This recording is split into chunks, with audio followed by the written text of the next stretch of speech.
So one of the shows that I've been looking forward to in 2018 was one that I put, I believe, in one of my first videos, and that's the miniseries Waco, which is about the events that happened in 1993, Waco, Texas. It's finally here. I finally saw the first episode.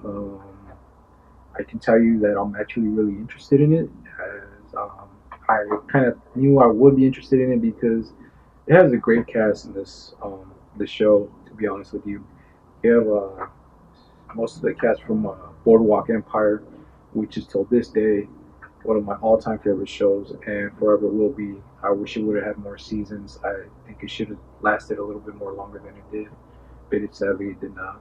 You, the people from Boardwalk Empire, Michael Shannon, Shea Wiggum, Paul Sparks, and I forgot the other actor's name. But there's another actor in there that's from Boardwalk Empire, and then you got another great actor in here starring as one of those starring roles in here, which is Taylor Kitsch as David Koresh, a religious leader from Davidian Seventh Day Adventist.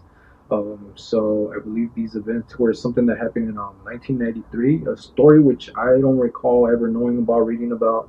I was a baby at the time. My mom remembers. My friends, the ones that are all into this stuff, they know about this story. I don't remember ever reading about it or hearing about it at all.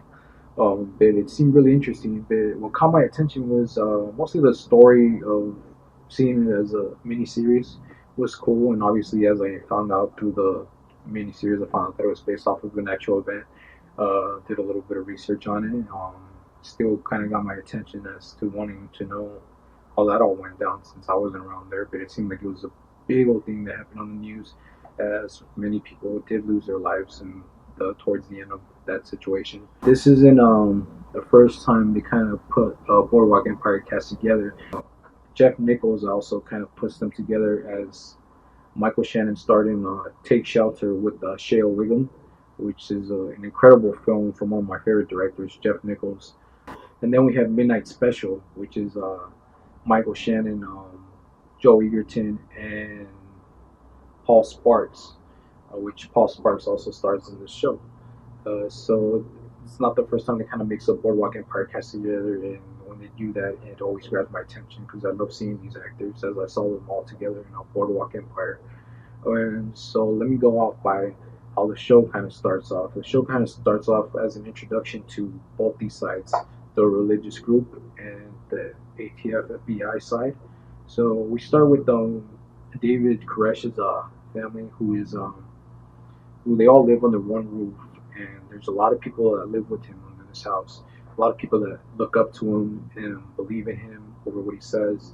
And to be honest with you, Taylor Kitsch, it seems like he really went into the method acting in this one, because I really can't. You can see Taylor Kitsch, but you really can't like see that it's just him acting. It seems like he's really a different person in this. The way he sounds, the way he talks, the way he looks at people. It really seems like he really went off somewhere else on this in this show.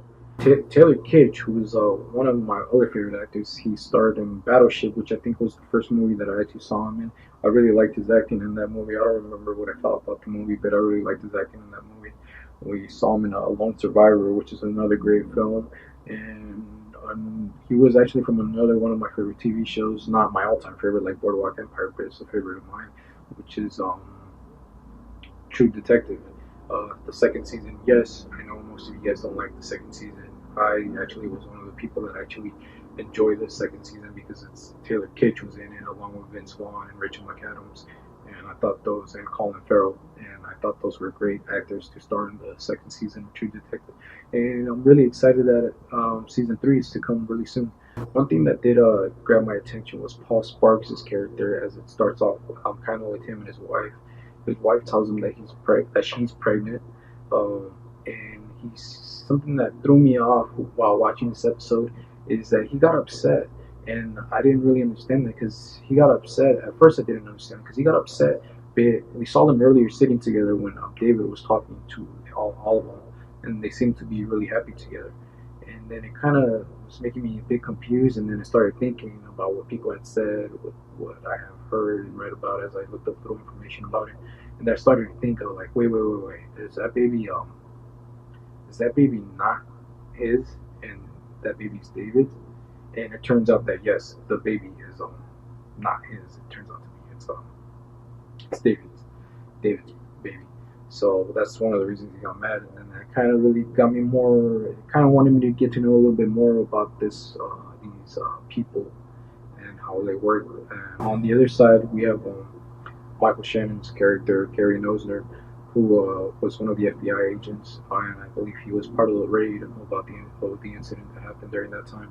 And we start off not at the Waco situation with them. We kind of get an introduction to foreshadow kind of what's to come between them and Waco, and we get another incident that was also a true story, which I also did not know about, which is called the Ruby Ridge incident, I believe, with a man named Randy Weaver. One of his kids in the show got killed by one of the cops, and then later on you see one of the cops shoot at Randy, and when they shoot at him, they accidentally shoot his wife.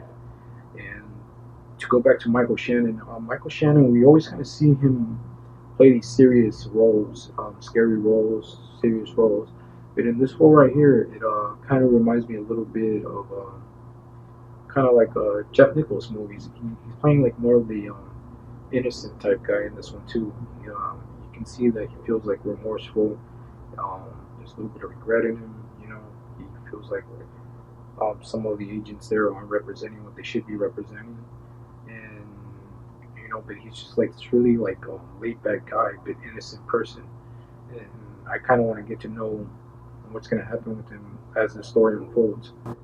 Another actor that we have in here is Rory Culkin, who is he's probably most popular from the movie M. Night Shyamalan's Signs. He plays the son. He's in there, and he's kind of playing the one of like a character that we can follow as to going into David's side, and he's one night he just crosses David's path, and David brings him to the house, and is kind of wanting to convert him to his religion, and he's kind of a bit in a situation being confused. But as he stays there, it seems like he enjoys himself there, and it seems like he's falling for someone there. And the thing though is, he has to have a conversation with David, where David tells him if he's gonna have to stay there, if he's going to stay there, he's gonna have to be celibated, which means you can't marry or be in a relationship with the woman, I believe. And so the story is basically that all the women belong to David, and this guy wants to stay there. He's falling for someone, but now he's being told he cannot do any of those things that he would want to do with her. So yeah, so that's kind of interesting. So we got his character that's also very interesting that I want to see unfold. And I believe the character that he's playing, the real person, is actually still alive to this day. Um, but I'm probably just gonna watch the show and see it unfold to see what his thoughts were, kind of, or I'll probably read about it later after the show's finished. We also end with another great actor, one of my other favorite actors, John Luis Guizamo's in here. He doesn't appear he appears in the first episode, but he appears towards the end as like kind of like a little cliffhanger, and so he's spying on David Koresh's family, and I'm pretty sure we're gonna get to know his character in the next episode. So we'll see how that goes. But like I said, incredible cast. It started off, the first episode was great. It caught my attention. I'm hooked. I can't wait to see more. And I won't judge the whole series right now. I'll probably have to judge it when I see all 6 episodes. And by the time when I'm finished with all 6 episodes, I'll probably do the math in my head and see whether this was a good show for me or whether it was okay. So you just got 1 episode. I like the first episode. I understand that it's trying to introduce, every show, movie has to kind of do an introduction. It's kind of hard for a show though, so, obviously it's going to expand a little bit, 6 hours, so you got to take time to introduce those characters. But yeah, like I said, this is a perfect show to start off your 2018, to be honest with you. I think you guys should at least give it 1 shot. I'm excited. I really liked the first episode. By the trailer, I knew that it looked like one of my type of films, one of my type of shows, So I can't wait till I see the whole series expand. Check out Waco, Paramount Network. So that's it. I think I'm going to do my next review on American Crime Story, The Assassination of Gianni Versace, which is another great TV show. If you haven't started it, I suggest you start it and watch my next review on it. Thank you guys. Cinematic Mike. I'll see you guys on the next video.